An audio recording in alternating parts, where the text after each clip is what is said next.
Hello बच्चों, के Verma mathematics में आपका स्वागत है।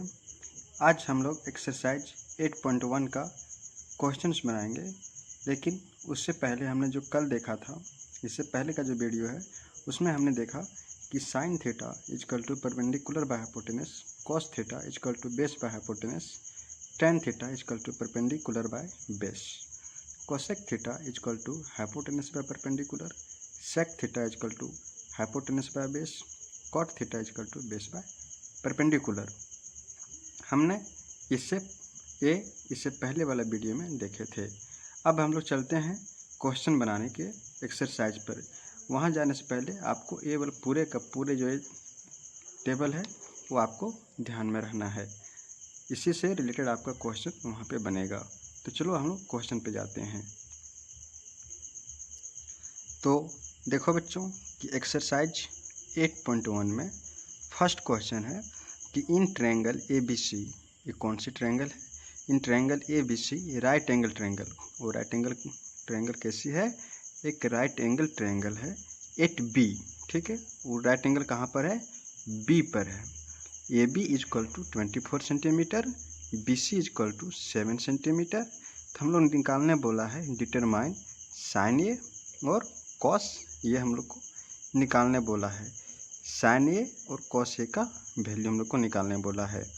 तो पहले हम लोग क्या करते हैं कि ये ट्रायंगल जो ABC है उसको हम लोग ड्रॉ कर लेते हैं। देखो बच्चों, हम लोग यहाँ पे ट्रायंगल को ड्रॉ किए। ट्रायंगल कौन सा है? ABC। तो हम लोग भी ट्रायंगल ABC लिए। राइट एंगल बोला है B पर, तो हम लोग B पर भी राइट एंगल लिए। क्वेश्चंस में दिया गया है कि AB is equal to 24 centimetre, AB is equal to 24 centimetre, BC is equal to 7 centimetre, BC is equal to 7 centimetre दिया है। इसमें हमको AC क्वेश्चन में गिवन नहीं है, तो इससे पहले हम लोग को क्या करना पड़ेगा? AC का जो वैल्यू होगा उसे निकालना पड़ेगा। तो चलो हम पहले AC का मान जो होगा, AC का जो वैल्यू होगा उसको निकालते हैं। तो बच्चों, हम लोग पाइथागोरस थ्योरम के अनुसार से क्या जानते हैं? पाइथागोरस थ्योरम से हम लोग जानते हैं कि AB square plus BC square is equal to AC square क्या होता है? वी नो दैट, यहाँ लिखेंगे we know that AB square, ठीक है बच्चों, AB square plus BC square is equal to AC square. क्या लिखेंगे? AB square plus BC square is equal to AC square Pythagoras के थ्योरम से होता है। तो हम लोग देखते हैं कि AB का वैल्यू कितना है? 24। तो यहाँ पे लिखेंगे 24 सेंटीमीटर का होल स्क्वायर प्लस BC कितना है? 7 सेंटीमीटर, यहाँ लिखेंगे 7 सेंटीमीटर का whole square is equal to AC का होल स्क्वायर। ठीक है बच्चों, यहाँ तक समझ में आ रहा होगा आपको। अब देखिए कि 24 का स्क्वायर कितना हो जाता है? 576 सेंटीमीटर स्क्वायर हो जाएगा बच्चों, प्लस 7 का 49 centimetre square is equal to AC square.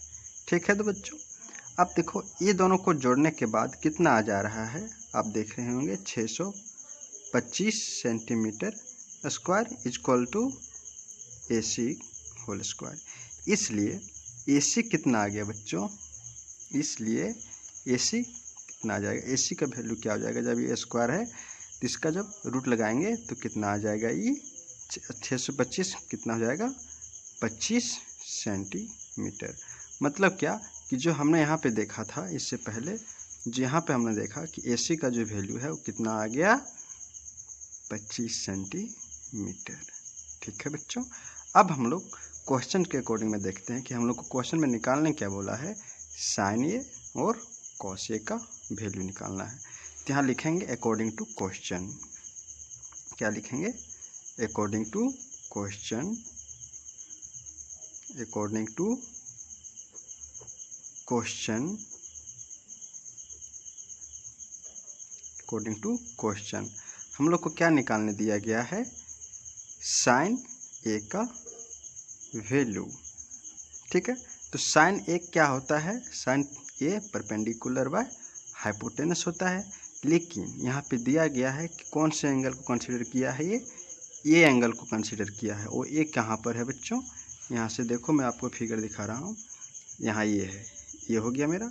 इसके अनुसार से परपेंडिकुलर बाय हाइपोटेनस होगा, तो इसके अकॉर्डिंग से मेरा परपेंडिकुलर कौन सा हो जाता है, BC मेरा परपेंडिकुलर हो जाएगा और ये AC जो है वो हाइपोटेनस होगा।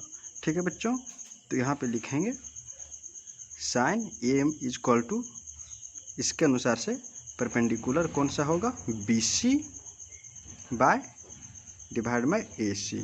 ठीक है बच्चों, इसलिए साइन A इक्वल टू क्या हो जाएगा, BC का वैल्यू हमने देखा, BC का वैल्यू कितना है 7 सेंटीमीटर, यहाँ 7 लिखेंगे।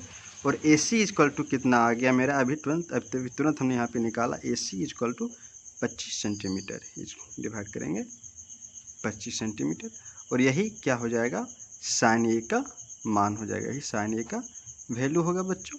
अब इसी में एक क्वेश्चन और दिया गया है कॉस A का, तो यहाँ लिखेंगे cos A equal to, cos A क्या होता है, बेस बाय हाइपोटेनस। तो इस क्वेश्चन से यहाँ से देखते हैं कि इस फिगर से ये एंगल यहाँ पर है, इसका बेस कौन सा है, बेस तो AB हो गया, इसका बेस कौन सा है, AB, और इसके लिए हाइपोटेनस कौन से काम कर रहा है, AC, इसका हाइपोटेनस AC है, तो इसको लिखेंगे AB divide by AC, cos A equal to AB का मान कितना आ जाएगा 24 डिवाइड बाय 25, और ये इसका आंसर हो जाएगा बच्चों। इसी तरह से इसी में और एक नेक्स्ट क्वेश्चन है, उसको भी हम लोग अभी बनाएंगे। अब देखो बच्चों, इसी एक्सरसाइज का इसी क्वेश्चन में सेकंड क्वेश्चन में क्या है कि हम लोग को डिटरमाइन करना है साइन C और कॉस C। उसमें क्या था, साइन A और कॉस A। अब हम लोग को इसी फिगर है, वही फिगर को हमने फिर से बनाया। अब देखो कि उस वक्त पहले क्वेश्चन में क्या है कि A एंगल को कंसीडर किया था, लेकिन इसमें C एंगल को उसने बताया है। कौन सा एंगल है बच्चों, C है। तो इसके लिए हम देखते हैं कि साइन C का वैल्यू क्या होगा और कॉस C का वैल्यू क्या होगा। ठीक है बच्चों, देखो sine C equal to, sine C equal to क्या होता है, परपेंडिकुलर बाय हाइपोटेनस, लेकिन ये एंगल अब हम लोग यहाँ से ले रहे हैं। उस वक्त पहला क्वेश्चन में यहाँ से था, लेकिन अब हम लोग को यहाँ से लेना है, तो इससे सामने वाला जो है वो क्या बनेगा, इसका परपेंडिकुलर होगा। तो sine C equal to perpendicular AB by hypotenuse होता है, हाइपोटेनस क्या हो जाएगा बच्चों, ये C, जिसका वैल्यू क्या हो जाएगा, AB इक्वल टू कितना है 24 सेंटीमीटर और AC इक्वल टू 25, ये इसका क्या बच जाएगा बच्चों, हो जाएगा आंसर हो जाएगा। उसी प्रकार से कॉस C का क्या होगा, कॉस C। अब देखो कॉस C यहाँ है, एंगल C मेरा ये, कॉस C इक्वल टू क्या होता है, बेस बाय हाइपोटेनस होता है बच्चों। अब देखो इसमें से बेस क्या है, BC मेरा इसके लिए बेस है और हाइपोटेनस AC है बच्चों। यहाँ पे लिखेंगे BC divide by AC equal to, इसलिए cos C equal to BC का मान कितना आ गया बच्चों, 7 डिवाइड बाय 25, ये इसका आंसर हो जाएगा बच्चों। आज हम पहला क्वेश्चन बनाए हैं, फिर इसके बाद हम इसका नेक्स्ट प्रॉब्लम बनाएंगे। बच्चों अगर आप इस चैनल में नए हैं तो चैनल को सब्सक्राइब कर लीजिए और ज़्यादा से ज़्यादा शेयर कीजिए ताकि और सबों को पता चले। तब तक के लिए धन्यवाद।